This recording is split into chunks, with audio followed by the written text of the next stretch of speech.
Toxic bloodlines, why family can be the most dangerous. Just because someone shares your DNA doesn't mean they share your destiny. Let me tell you something that most people are afraid to say out loud. Family isn't always love. Family isn't always safety. Sometimes family is the wound you're trying to heal. We're raised to believe blood is everything, that loyalty should come before logic, that because someone raised you, you owe them your peace, that because they're family, you should tolerate the pain, the judgment, the emotional manipulation. Wrong. You don't owe anyone your happiness. You don't owe anyone your self-worth. You owe yourself the life you were born to live. Let me be crystal clear. The most dangerous prisons are not made of steel and stone. They're built in our minds, reinforced by toxic expectations passed down from generation to generation. Don't outshine your siblings. Be quiet. You're too emotional. You'll never be good enough. Who do you think you are? Enough. That cycle ends with you. You weren't born to be the emotional punching bag of a broken lineage. You weren't put on this earth to shrink so others can feel big. You were born to rise, to rewrite the story, to break the pattern. Here's the truth no one tells you. You have the right to walk away from people who hurt you, even if they share your last name. That isn't betrayal, that's self-respect. The moment you stop chasing approval from those committed to misunderstanding you is the moment you take your power back. You don't need permission to heal. You don't need permission to grow. You don't need permission to be free. Let your legacy be the one that says, the pain stopped with me. Because when you break free from toxic bloodlines, you don't just save yourself, you save generations. So stand tall, set the boundary, be the storm that ends the drought, because your future is louder than their past. Blood is biology, loyalty is earned.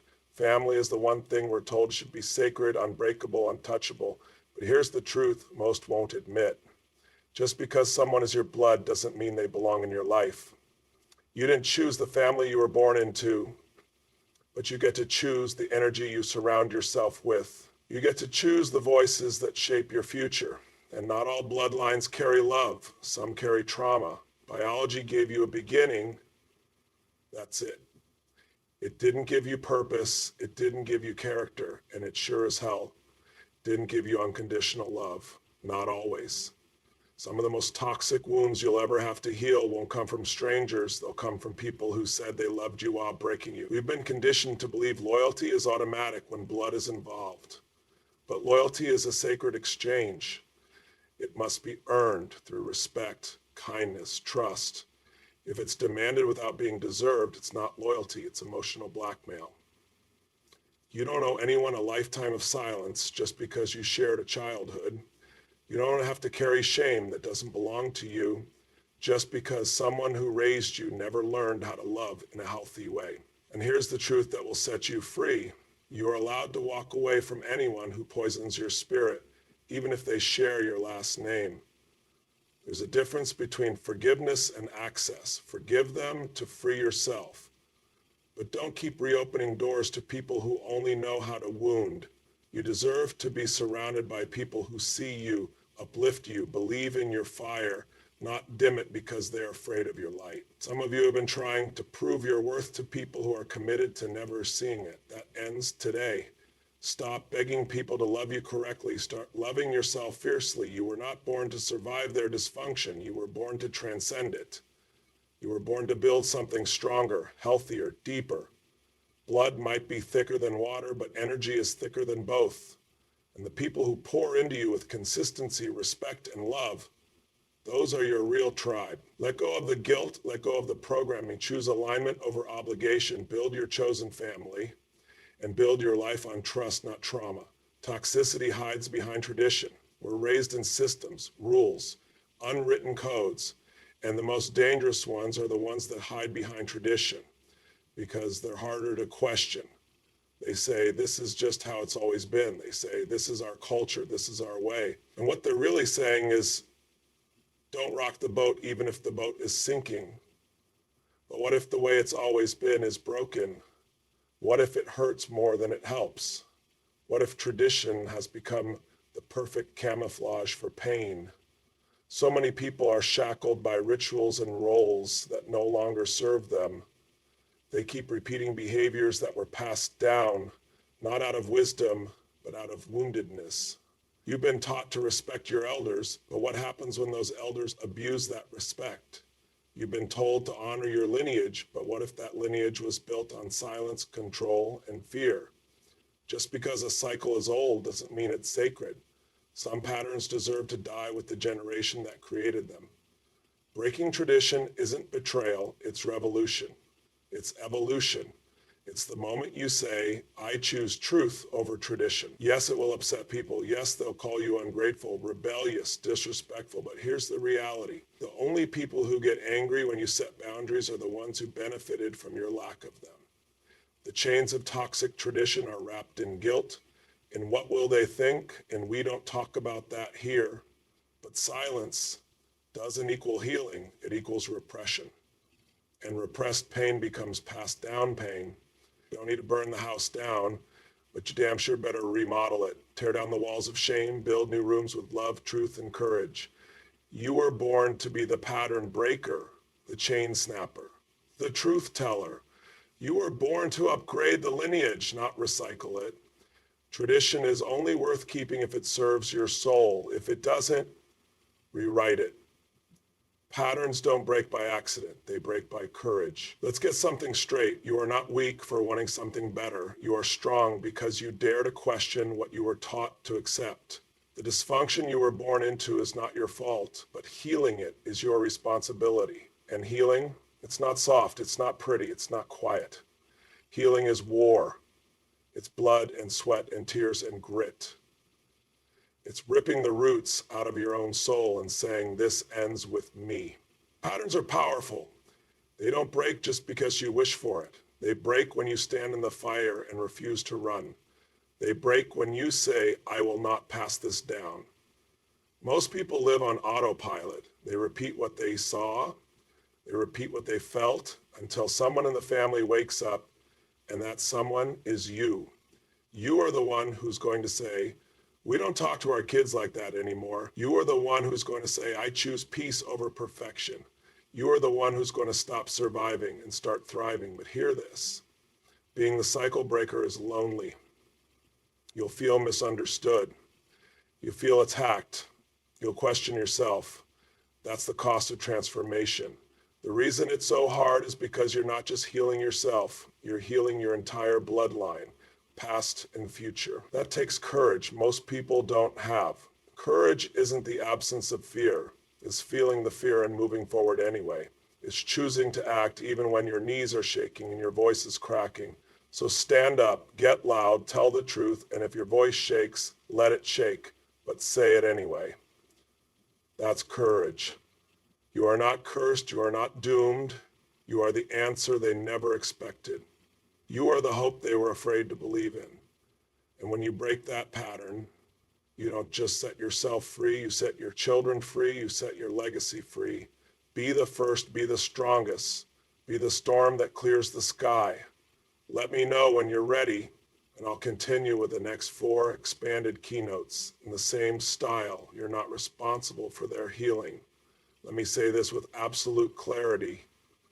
It is not your job to fix people who refuse to fix themselves. You may love them, you may want the best for them, you may have cried yourself to sleep hoping they'd change, but you can't heal someone who's committed to staying broken. We are conditioned to feel responsible for the pain of those who raised us, especially if they suffered themselves. But their pain is not your burden. Their wounds are not your inheritance. You can love someone deeply and still refuse to carry their emotional baggage. So many of us became therapists in our own homes. We learned to read moods like weather reports. We tried to be perfect so we wouldn't trigger their rage. We dimmed our joy to make space for their sadness. That's not love. That's survival. And survival should not be confused with loyalty. You didn't fail them. They failed themselves when they refused to grow. When they refused to look in the mirror, when they chose silence over accountability. You are not their savior. You are not their emotional dumping ground, and you are not born to be the sponge that soaks up generational misery. Healing is a choice, and no one can choose it for another. If they won't face their pain, that's on them, not you. Yes, you may feel guilt when you pull back. That's normal. But guilt is just a signal that you're breaking a toxic agreement. It doesn't mean you're doing something wrong. It means you're doing something different. You can offer love, you can offer support, but when that love gets turned into control or manipulation, the only healthy answer is distance. You're not abandoning them. You're choosing you. You're not cold-hearted. You're finally seeing the truth. You're not selfish. You're setting yourself free. Stop apologizing for doing the work they refuse to do. Stop shrinking just to make them comfortable. This is your life, and you get to heal in peace. They don't have to change. But you do have the right to change your environment, your boundaries, and your future. Boundaries are the gateway to freedom. Most people think boundaries are walls, that they're cold, that they push people away. But the truth is, boundary isn't a rejection, it's a declaration. They're bridges to self-respect. It says, this is who I am, this is what I deserve, this is how I expect to be treated. And let me tell you, if you were raised in a toxic family, boundaries feel like betrayal, because toxic systems rely on control, on silence, on everyone playing their role and never asking questions. But boundaries disrupt that cycle. They change the rhythm. They force people to either grow with you or get left behind. You were probably taught to say yes, even when your soul screamed no. You were taught to put everyone else first, to make peace, even if it meant losing yourself. But boundaries don't create conflict, they reveal it. They show you who respects you and who was only comfortable with your compliance. If someone flips out because you finally said no, that's not your fault. That's a reflection of how much they were benefiting from your lack of boundaries. You don't need to yell. You don't need to explain 100 times. A calm, clear boundary is more powerful than any argument. And yes, it will be uncomfortable. You'll feel guilt. You'll feel fear.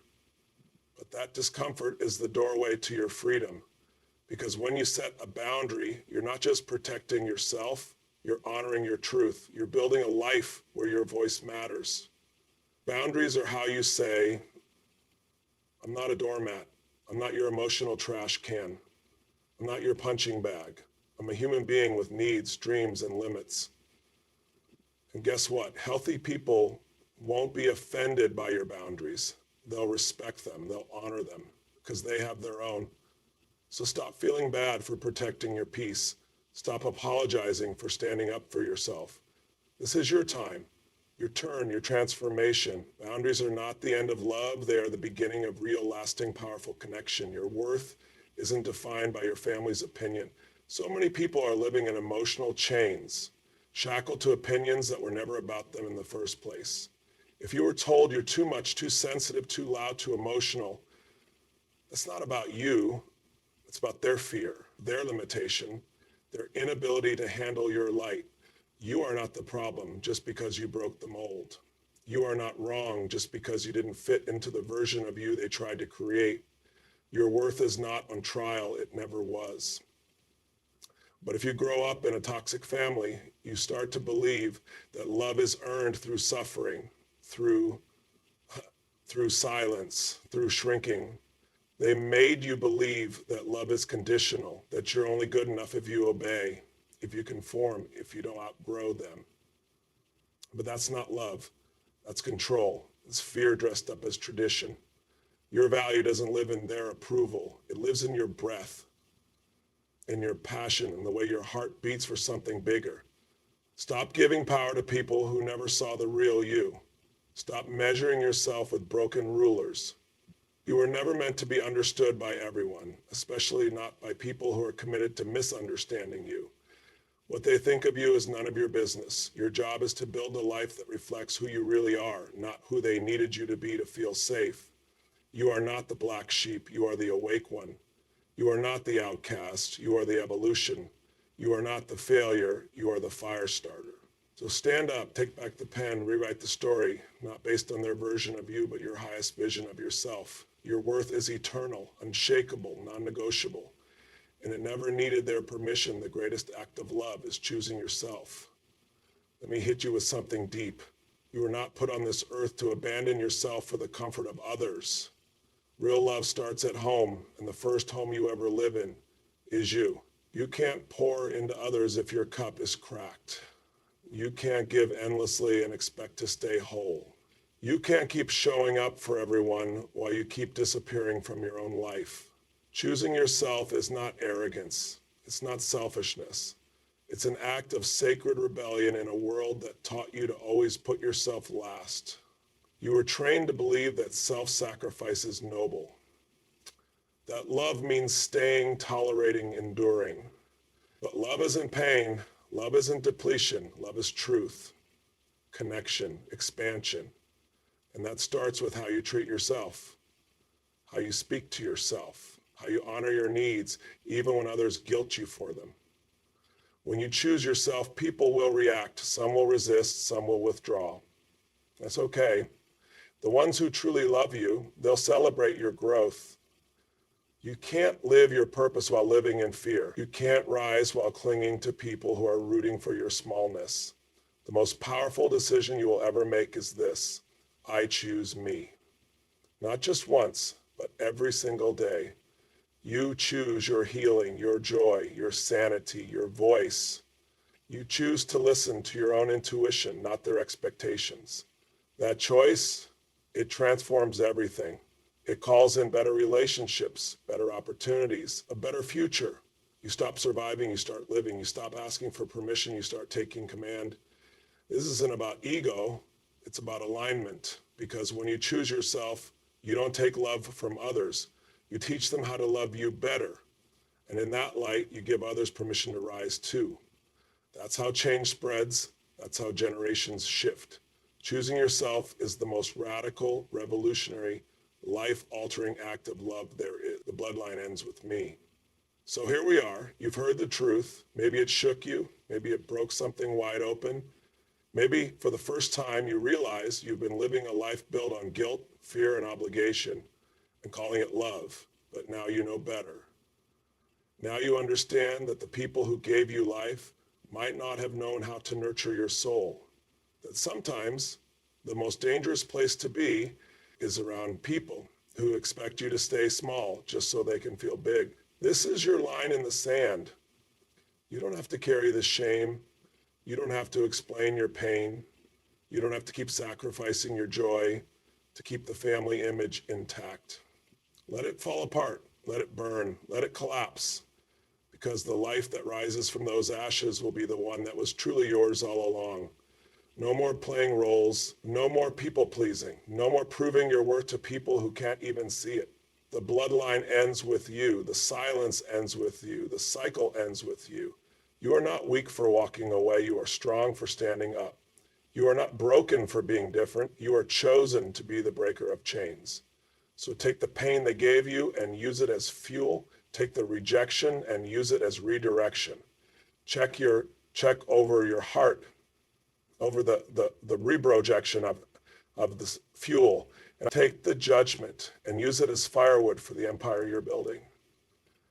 You're not here to repeat the past. You're here to redefine the future.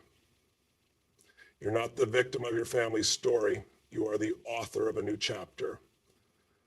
This is your moment. This is your power. This is the birth of your freedom. Because once you wake up to who you really are, you never go back to who they told you to be.